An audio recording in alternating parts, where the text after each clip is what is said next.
ఇక డీటెయిల్స్ చూస్తే పూరీ క్షేత్ర రత్న భాండాగారం తెరుచుకుంది. దాదాపు 46 సంవత్సరాల తర్వాత ఈ గదిలో భద్రపరిచిన విలువైన ఆభరణాలు, ఇతర వస్తువులను లెక్కించడానికి ఒడిశా ప్రభుత్వం అన్ని ఏర్పాట్లు చేసింది. ఇటీవల జరిగిన సార్వత్రిక ఎన్నికల సమయంలో తాము అధికారంలోకి వస్తే భాండాగారాన్ని తెరిపిస్తామని బీజేపీ హామీ ఇచ్చింది. ఇచ్చిన హామీ ప్రకారం రత్న భాండాగారం తెరిచి ఖజానాలోని సంపదను లెక్కించడానికి ఒడిశా ప్రభుత్వం సర్వం సిద్ధం చేసింది.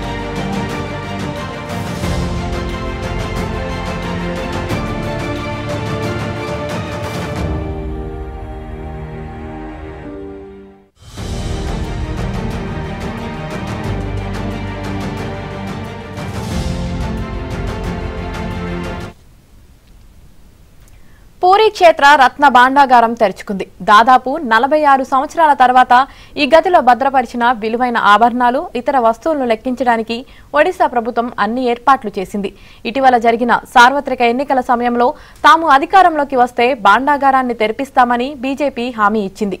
ఇచ్చిన హామీ ప్రకారం రత్న భాండాగారం తెరిచి ఖజానాలోని సంపదను లెక్కించడానికి ఒడిశా ప్రభుత్వం సర్వం సిద్ధం చేసింది.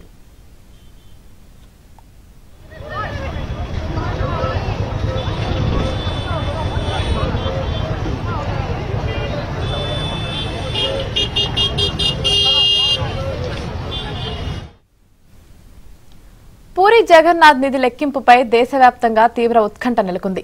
జగన్నాథ భాండాగారంలోని సంపదను లెక్కించడానికి ఒడిశా ప్రభుత్వం 16 మంది సభ్యుల బృందాన్ని నియమించింది. రహస్య గదిలో విషసర్పాలు ఉన్నాయనే భయంతో పాములు పట్టేవాళ్లను రెడీ చేశారు. అలాగే వైద్య సిబ్బందిని కూడా సిద్ధంగా ఉంచారు. రత్న భాండాగారం గదిని తెరిచేందుకు కేంద్రం జస్టిస్ విశ్వనాథ్ నేతృత్వంలో కమిటీని కూడా నియమించింది. ఆ కమిటీ సిఫార్సుల మేరకు ఇప్పుడు రహస్య గదిని తెరిచింది ఒడిశా ప్రభుత్వం.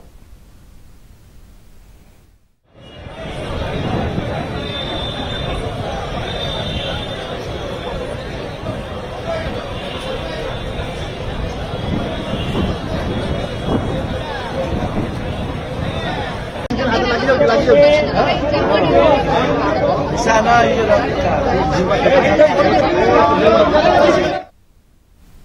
12వ శతాబ్దంలో పూరీ జగన్నాథునికి అనేక వజ్ర రత్నాభరణాలు సమర్పించారు. ఒడిశాను పాలించిన అనేక మంది రాజులతో పాటు నేపాల్ పాలకులు సైతం ఇక్కడి స్వామికి అత్యంత విలువైన వజ్ర వైడూర్యాలు కానుకలుగా ఇచ్చారు. మిగతా రాజులు సైతం యుద్ధాల్లో గెలుచుకున్న ధనరాశులను స్వామికి సమర్పించారు. వీటన్నిటినీ ఆలయం కింద రహస్య గదుల్లో భద్రపరిచారు. అనంత పద్మనాభ స్వామి నేల మాలిగల్లో ఉన్నదానికంటే ఎక్కువ నిధి ఇక్కడ ఉండేదని అంచనా. వీటి విలువ లక్షల కోట్ల విలువ ఉంటుందని భావిస్తున్నారు.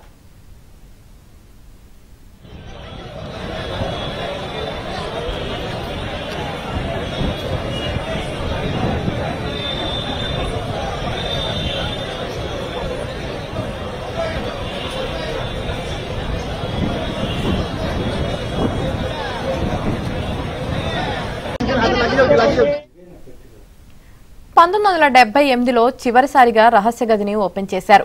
ఆనాడు 70 రోజులు లెక్కింపు సాగింది. ఇప్పుడు మళ్లీ 46 ఏళ్ల తర్వాత ఈ రహస్య గదిని తెరుస్తున్నారు. పూరీ జగన్నాథుని ఆలయం కింద ఈ రత్న భాండాగారం ఉంది. 2 భాగాలుగా ఇది ఉంది. అయితే కింది భాగంలో ఈ రహస్య గది ఉంది. ఇందులో మొత్తం 5 చెక్క పెట్టెలు ఉన్నాయి. ఒక్కో పెట్టె పొడవు 9 అడుగులు 3 అడుగుల ఎత్తు ఉన్నట్లు గత నివేదికలు చెబుతున్నాయి. ఈ పెట్టెల్లో అత్యంత విలువైన వజ్ర వైడూర్యాలు, స్వర్ణాభరణాలు, వెండి వస్తువులు ఉన్నాయి. –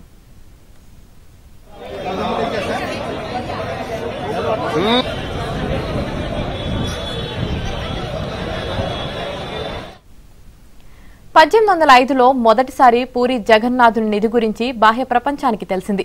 అప్పటి బ్రిటిష్ కలెక్టర్ చార్లెస్ గ్రోమ్ ఆ నిధిని లెక్కించారు.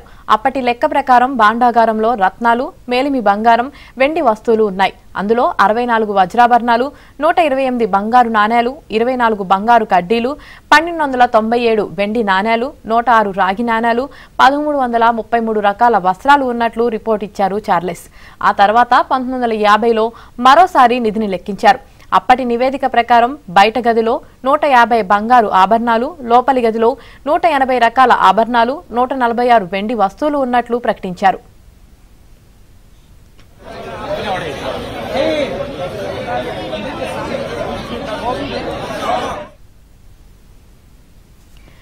నలభై 6 ఏళ్ల తర్వాత పూరి క్షేత్ర రత్న భాండాగారం రహస్య గదిని ఓపెన్ చేశారు. ఇదే విషయానికి సంబంధించి మరింత సమాచారం మా ప్రతినిధి నాయుడు లైవ్ లో అందిస్తారు. నాయుడు,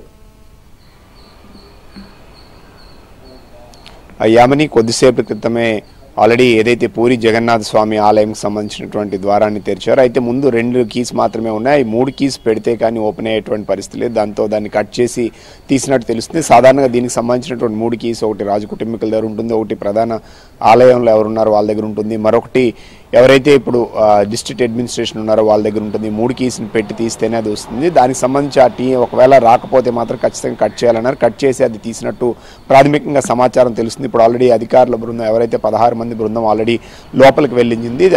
వెళ్ళడానికి ముందు 1:28 వరకు ఏవైతే పురోహితంగా చేయాల్సినటువంటి శాస్త్రాలు కావచ్చు, హోమాలు కావచ్చు, సో ఆ ప్రక్రియ ఏదైతే ప్రవేశానికి ముందు చేయాల్సినటువంటి ప్రక్రియని ఆలయ సంబంధించినటువంటి ఎవరైతే ఆలయ రిత్విక్స్ ఎవరున్నారో వాళ్ళు చెప్పినటువంటి దీన్ని పూర్తి స్థాయిలో పాటించడానికి, అది సక్రమంగా జరుగుతుందా లేదు చూడడానికి కూడా 2 కమిటీ సభ్యులను రత్త అక్కడ నియమించడం జరిగింది. ఏదైతే విశ్వనాథ రత్త ఆధ్వర్యంలో ఉన్నటువంటి కమిటీ, సో వాళ్ళంతా కూడా చెప్పడం జరిగింది. ప్రస్తుతం ఆలయం లోపలికైతే ఎవరిని అనుమతించడం లేదు. ఆలయం లోపల ప్రస్తుతానికి కేవలం సెక్యూరిటీ సిబ్బంది ఉన్నారు. మనం ఆల్రెడీ విజువల్స్లో కూడా చూడొచ్చు. ఒక 5 భారీ వుడ్ అలాగే ఐరన్ ప్యాక్తో ఉన్నటువంటి బండాగారాలను పెట్టడానికి, ఏదైతే ఇప్పుడు ఈ దీంట్లో లభించినటువంటి వాటిని పెట్టడానికి ప్రత్యేకంగా వాటిని తీసుకురావడం జరిగింది. ఎందుకంటే సాధారణంగా అక్కడ ఉన్నటువంటి 2 భాండాగారాలు ఉంటాయి. మొదటి భాండాగారంలో ఎప్పుడు కూడా రోజు రిచువల్స్ జరిగేటువంటి ఏవైతే పూజలు కానీ మిగతా జరిగేటువంటి స్వామివారి అలంకరణకు సంబంధించినటువంటి ఆభరణాలు ఇవన్నీ ఉంటాయి.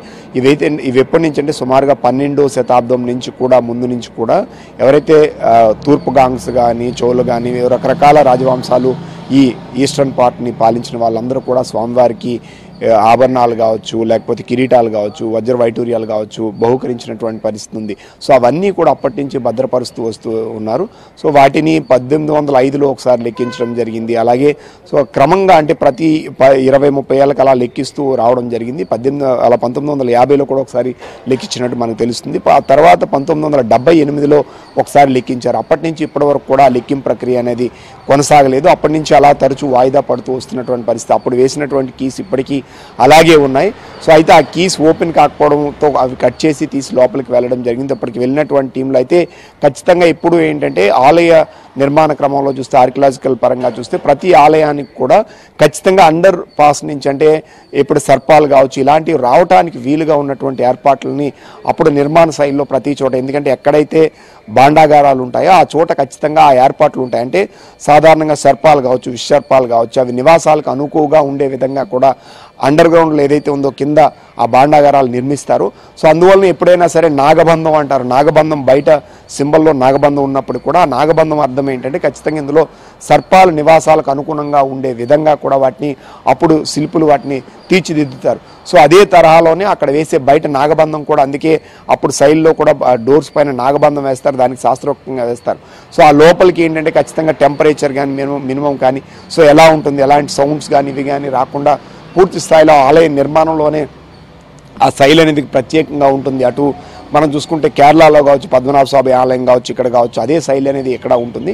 సో అందువల్లే ఖచ్చితంగా నాగబంధం వేసి ఉంటుంది కాబట్టి విషసర్పాలు ఉండడానికి ఆస్కారం ఉంటుందని చెప్పి ఒక అంచనా. ఖచ్చితంగా విషసర్పాలు ఉండడానికి ఆస్కారం ఉంటుంది. అంటే మనకి నార్మల్గా ఆ బండాగారం ఏదైతే ఉందో ఇప్పుడు ఖచ్చితంగా ట్రెజర్ హంట్ దాని లోపల ఖచ్చితంగా రావడానికి ఆస్కారం అయితే ఉండడానికి ఆస్కారం ఉంది. కాబట్టి ఇప్పటికే స్నేక్ క్యాచర్స్ను ఒకవేళ ఎవరికైనా స్నేక్ బైట్ జరిగిన వారి డాక్టర్స్ని ఈ టీంని అంతా కూడా బయట పెట్టారు. వీళ్ళెవరిని కూడా లోపలికి అనుమతించడం లేదు. కేవలం 16 మంది మాత్రమే టీం లోపలికి వెళ్తున్నటువంటి పరిస్థితి. అయితే వెళ్లే ముందు ఉండాల్సినటువంటి టీం ఎవరెవరు ఉన్నారు, ఏంటి, ఎవరెవరు వెళ్తున్నారు, వీటిని పర్యవేక్షించడానికి కూడా సో ఈ కమిటీ ఒక 2 సభ్యులను వేసింది. వాళ్ళు గేట్ బయట ఏదైతే లోపలికి వెళ్లే ముందు ఖచ్చితంగా ఆ కమిటీ పర్యవేక్షణలోనే అన్ని జరగాలని చెప్పి కమిటీ సభ్యులను కూడా అక్కడ ఉండి పర్యవేక్షిస్తున్నారు. ఇప్పుడే ఆ సభ్యులంతా కూడా లోపలికి వెళ్ళినటువంటి పరిస్థితి, లోపల ఎలా ఉంది ఏంటి, ఎందుకంటే ఖచ్చితంగా లాంగ్ రన్నింగ్లో ఉండేటప్పుడు ఖచ్చితంగా ఎందుకంటే విషవాయువులు అనేవి రావడానికి ఆస్కారం ఉంటుంది.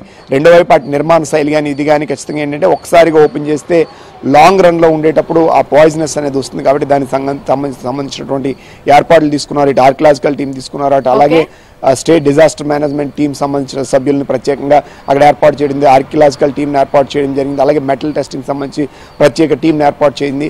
వీళ్ళంతా కూడా లోపల కలెక్ట్ చేసినటువంటి వీటిని తీసుకువెళ్ళడానికి కూడా ప్రత్యేకంగా మనం చూడొచ్చు బాక్సెస్ని తయారు చేశారు. మరి కాసేపట్లో సో ఎంత బంగారమో లేకపోతే వజ్ర వైటూర్యాలు, ఆభరణాలు, వస్త్రాలు సో ఇలాంటి ఏమేమి ఉన్నాయంటే గతంలో ఉన్నటువంటి లెక్క ఇప్పటికి ఏమైనా మారిందా ఈ విషయాలు, ఎందుకంటే గతంలో ఇంత టెక్నాలజీ కానీ ఇవి కానీ పూర్తి స్థాయిలో కేవలం మాన్యువల్గా మాత్రం మెజర్ చేసేటువంటి పరిస్థితి. ఇప్పుడు పూర్తి స్థాయిలో మెజర్మెంట్ వచ్చేటువంటి అవకాశం అయితే మరి కాసేపట్లో తెలిసే అవకాశం కనిపిస్తుంది.